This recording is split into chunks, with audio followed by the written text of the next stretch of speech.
संदीप नाम का एक लड़का जो कि गवर्नमेंट जॉब में लगा हुआ है, उसको दूसरे शहर किसी काम के लिए जाना था।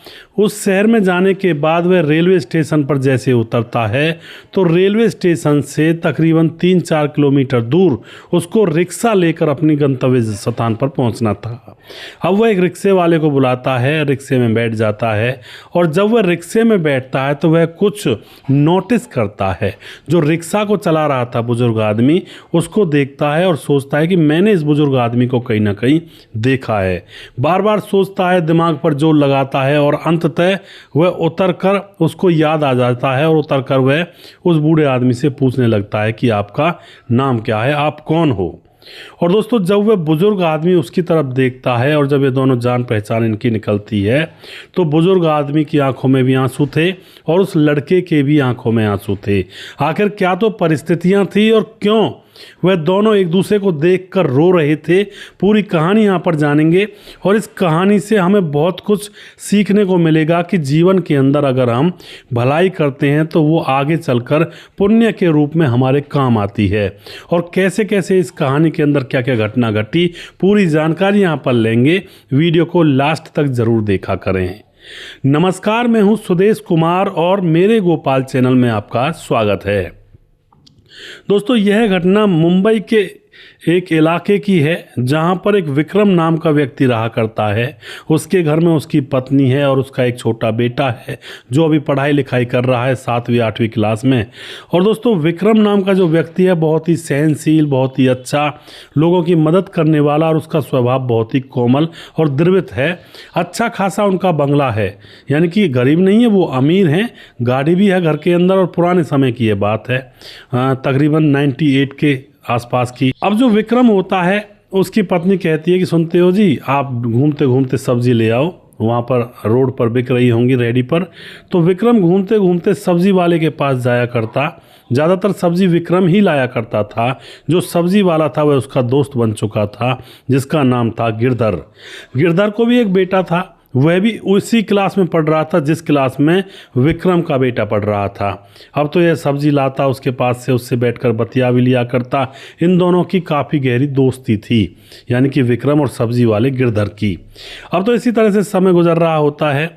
अब क्या होता है, गिरधर के बेटे का रिजल्ट आया था जो कि अपनी क्लास में 90% नंबर लेकर आया था, 90% नंबर। वह डब्बा लेकर रखता है कि मैं शाम को जब विक्रम आएगा सुबह या शाम, उसको डब्बा दूंगा अपने बेटे की पास होने की खुशी में, जो कि अच्छे नंबर लेकर आया है। अब उधर विक्रम का बेटा भी उस क्लास में पढ़ता था तो उसका भी एग्ज़ाम हुआ था, उसका भी रिजल्ट आया है। उसके बेटे के सिर्फ 40% नंबर आए थे। अब यहाँ पर विक्रम को बुरा लगता है। वह ज़्यादा भी ये नहीं कहता कि भाई ठीक है, कहता ठीक है बेटा, आगे अगली क्लास में अच्छी तरह से पढ़ाई करना।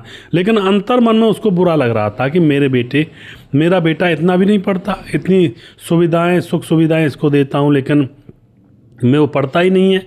और इस बात को लेकर थोड़ा उदास था और फिर वह घूमने के लिए, माइंड फ्रेश करने के लिए सब्जी वाले के पास चला जाता है। वहाँ जाते ही जो सब्जी वाला गिरधर होता है उसके हाथ में मिठाई का डब्बा थमा देता है और कहता है मेरा बेटा 90% नंबर लेकर आया विक्रम भाई, और ये उसी खुशी में मैं आपको डब्बा दे रहा हूँ। अब विक्रम कहता है ये तो बहुत अच्छी बात है, आपका बेटा होनहार है। एक हमारा है 40% नंबर लेकर आया है, हालांकि पास तो हो गया लेकिन 40% नंबर का करेगा क्या आगे चल के, मुझे तो यही समझ में नहीं आता। लेकिन जो गिरधर होता है सब्जी वाला, वह कहता है कि कोई नहीं, बच्चा है, समझ जाएगा, आगे पढ़ जाएगा। अब इसी तरह से समय गुजर रहा होता है। जो विक्रम होता है वह गिरधर सब्जी वाले के बेटे को खूब लाड दुलार करता है और वह यह भी समझता है कि भाई ये पढ़ने में होशियार है। एक दिन की बात होती है, एक दिन वह सब्जी लेने के लिए जब गिरधर की दुकान पर गया था विक्रम, तो वहाँ पर दुकान बंद थी। दूसरे दिन जाता है, दूसरे दिन भी बंद थी। तीसरे दिन जाता, तीसरे दिन भी बंद थी। अब तो विक्रम को चिंता होने लगती है कि आखिर मामला क्या है। अगर कोई काम होता तो एक दिन बंद रहती, 2 दिन बंद रहती है, तो लगातार 5-6 दिन हो गए, अभी तक गिरधर कहीं से आया ही नहीं है, दुकान नहीं लगा। तो जो ये होता है, विक्रम वह अपने दोस्त गिरधर के घर पर जाता है। वहां पर जाकर देखता है तो वहां पर भी ताला लगा हुआ था। अब आस पड़ोसियों से वह पूछता है कि आखिर मामला क्या है। तो आस पड़ोसी कहते हैं विक्रम भाई, गिरधर के बेटे की तबीयत बहुत खराब है। गिरधर और उसकी पत्नी अपने बेटे के पास हॉस्पिटल में रहते हैं। ज़्यादातर शाम को 1-2 घंटे के लिए वो पत्नी आती है उनकी और वो खाना बना कर ले जाती है। अब तो यह सुनने के बाद विक्रम को बहुत बुरा लगता है। हॉस्पिटल का एड्रेस पूछ करके हॉस्पिटल में पहुंच जाता है। वहां जाने के बाद दोस्तों वह देखता है कि उसका दोस्त गिरधर बहुत परेशान है और उसको पैसों की ज़रूरत है, पैसों का इंतजाम इधर उधर से कर रहा है। और जैसे ही विक्रम वहाँ पर पहुँचता है तो गिरधर कहता है, अरे विक्रम आ गए तुम? हाँ तुम बैठो यहाँ पर, मुझे कुछ काम जाना है, कुछ पैसों का इंतजाम करना है। अब जो विक्रम होता है वह उसे डांटता है, धमकाता है, कहता है कि पैसों का इंतजाम तो इधर उधर से करता घूम रहा है, मैं क्या मर गया था? मुझे क्यों नहीं बोला? और मुझे तुमने फ़ोन करके भी नहीं बताया या फिर कोई संदेश भी नहीं दिया, किसी को बतवाया भी नहीं, क्योंकि उस ज़माने में फ़ोन नहीं हुआ करते थे, कि तुम्हारा बेटा बीमार है, तुमने मुझे दोस्त समझा ही नहीं। अब गिरधर कहता नहीं भाई ऐसी कोई बात नहीं है, आप बैठो और मैं कुछ इंतज़ाम कर रहा हूँ अपने बेटे के लिए। तो विक्रम उसका हाथ पकड़ के रोक लेता है, कहता है ये सारा खर्चा मैं उठाऊंगा। और उसके बाद दोस्तों विक्रम सारे हॉस्पिटल की फीस भरता है और जितना भी इलाज चलता है उसके बेटे का, गिरधर के बेटे का जिसका नाम था संदीप, और उस सारा खर्चा वहाँ पर करता है विक्रम। और उसके बाद उनकी छुट्टी हो जाती है और विक्रम अपने घर आ जाता है। अब दोस्तों धीरे धीरे समय गुजरता है। विक्रम और गिरधर की खूब आपस में बना करती थी, बैठकर बातें किया करते थे। और गिरधर ने कुछ ही दिनों में विक्रम के जितने पैसे खर्च हुए थे इलाज में, सारे पैसे वापस लौटा दिए। विक्रम मना करता है कि नहीं मुझे वापस नहीं चाहिए, वापस लेने के लिए नहीं, मैंने दिए थे तुम्हें, तुम्हारा बेटा मेरा ही बेटा है। लेकिन दोस्तों लेना देना तो पक्का होना चाहिए।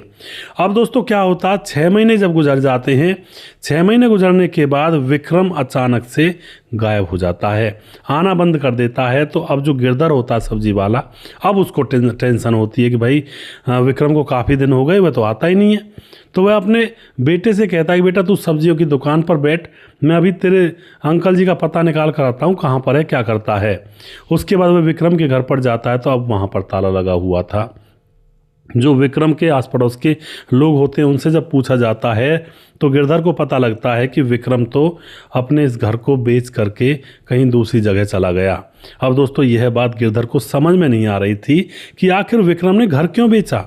इतना कोठीनुमा घर था और बेच करके कहाँ गया होगा, इतनी अच्छी जगह थी, यहाँ पर बहुत अच्छा रह रहे थे वो सारा परिवार।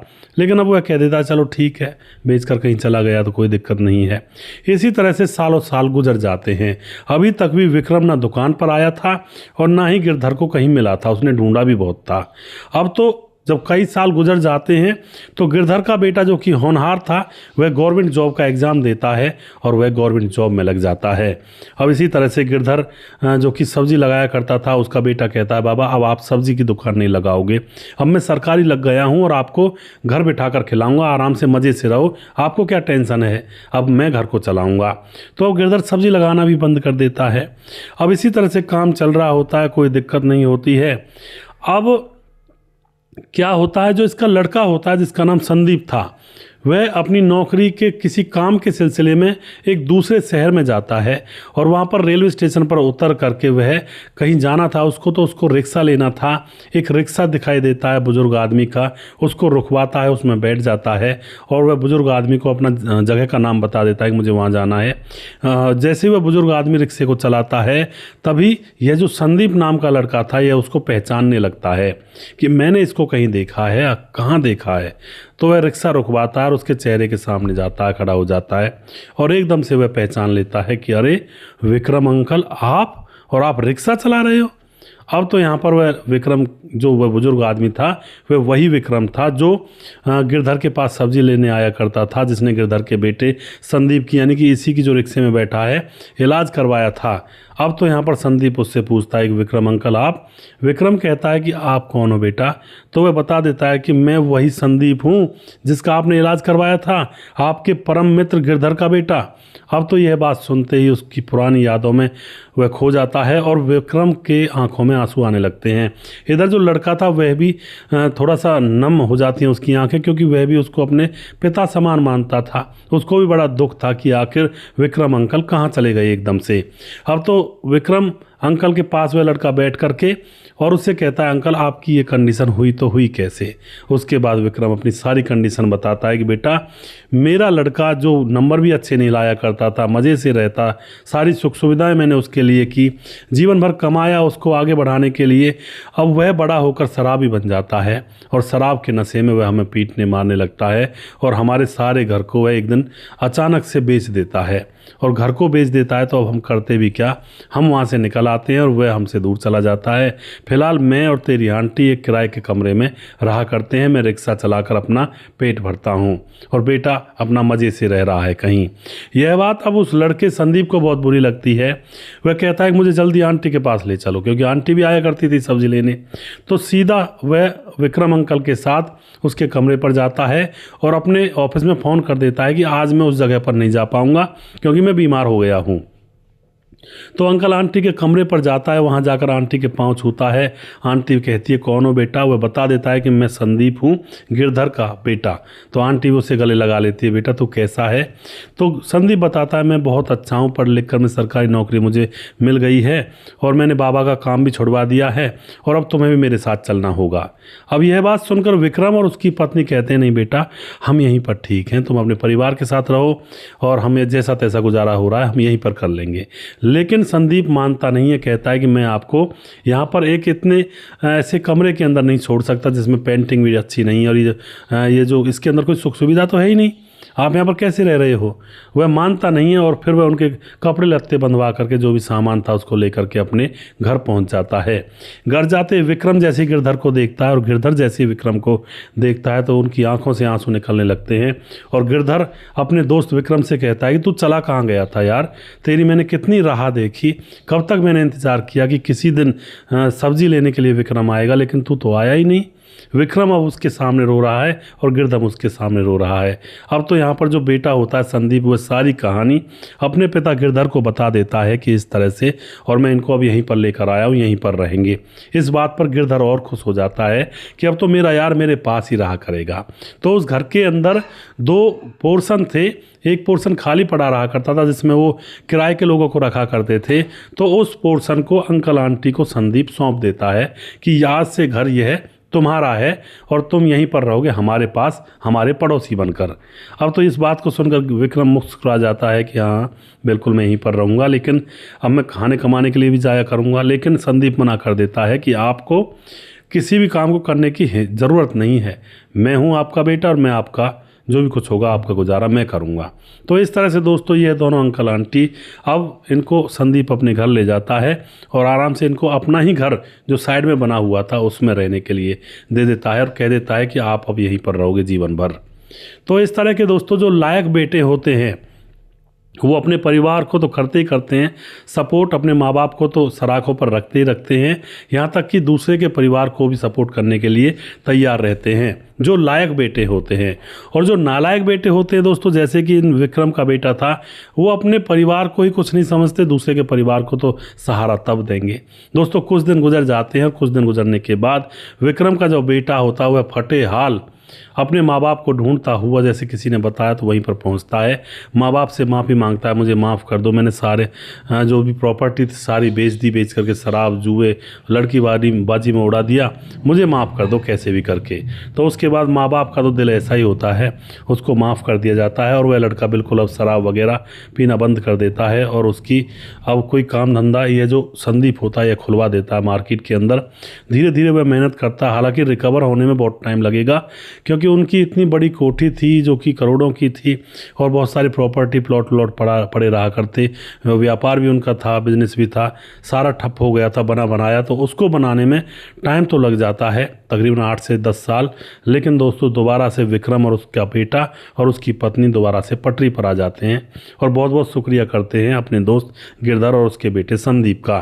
फिर से दोस्तों वे अपने पुराने घर को खरीद लेते हैं, कुछ सहारा संदीप लगाता है, कुछ इनका बेटा सुधर गया था और अब दोबारा से ये वही पोजीशन पर आ जाते हैं। और दोबारा से जो विक्रम होता है, जब पैसा होता है, बच्चे का संग होता है, पूरा काम बनता रहता है, तो विक्रम भी अपने पुराने बिजनेस को चालू कर देता है और वह खूब फलता फूलता है। तो इस तरह से दोस्तों कई बार जिंदगियां पटरी से उतर जाया करती हैं, लेकिन कभी कभी फिर ऐसा भी हो जाता है कि पटरी पर आ भी जाया करती हैं, वरना तो कई बार ऐसा भी होता है नहीं भी आती हैं। इंसान तरसते रह जाते हैं दोबारा उस कामयाबी को देखने के लिए जिस कामयाबी में वो पहले थे। तो आप जो भी कुछ कहना चाहते हैं अपनी राय कमेंट बॉक्स में लिख सकते हैं। वीडियो के लास्ट में कुछ भाइयों के नाम लूँगा और ज़्यादा नाम नहीं ले पाऊँगा, थोड़े बहुत ही नाम ले पाऊँगा क्योंकि कई वीडियोज़ हैं इनको शूट करना है। हमारे साथ हैं राधे श्याम शर्मा सिरसी जयपुर राजस्थान से हैं, सुशील चौधरी हमारे भाई कमेंट करते हैं, और जानकी गंगवार हमारी बहन जो कि लगातार कमेंट करती हैं, बहुत बहुत धन्यवाद करते हैं। राजकिशोर चौरसिया महाबलेश्वर महाराष्ट्र से हमारे वीडियोज़ पर कमेंट करते हैं। सुजीत कुमार हमारे भाई लगातार कमेंट करते हैं। मुकेश कुमार यूपी तरासी से हैं। और उसके बाद हमारे साथ हैं समाधान पाटिल जो कि हमारे वीडियोस को लगातार देखते हैं और बहुत बहुत धन्यवाद करते हैं, भाई का लगातार सपोर्ट करते रहे। राम गोसाई कमेंट करते हैं। जैनुद्दीन अंसारी हमारे भाई लगातार कमेंट करते हैं। मुनमुन श्रीवास्तव जी हैं, राधे राधे जी, राम राम, और बिहार के 28 से रहने वाले बहुत बहुत धन्यवाद करते हैं जी। प्रवीण बघेल से पुरी से हैं। उसके बाद रजत सैनी कमेंट करते हैं। सुरेश रौत कमेंट करते हैं। सूरज डीओ हमारे भाई फिजी से हैं, कहते हैं नमस्ते सुरेश भाई, क्या हाल चाल है आपके। Very good story, I am Suraj from Fiji, जय हिंद जय Bharat, God bless you, take care, enjoy your day, बहुत बहुत धन्यवाद जी। और उसके बाद रविंद्र भदौरिया कमेंट करते हैं, रविंद्र भदौरिया कमेंट करते हैं। और मोहम्मद इब्राहिम लगारी हमारे भाई कमेंट करते हैं। और जिस भाई का नाम रह गया उस भाई का नाम मैं अगले वीडियो में ज़रूर लूँगा। अगला वीडियो बहुत जल्दी फिर से लेकर आऊँगा, तब तक आप खुश रहें, सावधान रहें। जय हिंद जय भारत।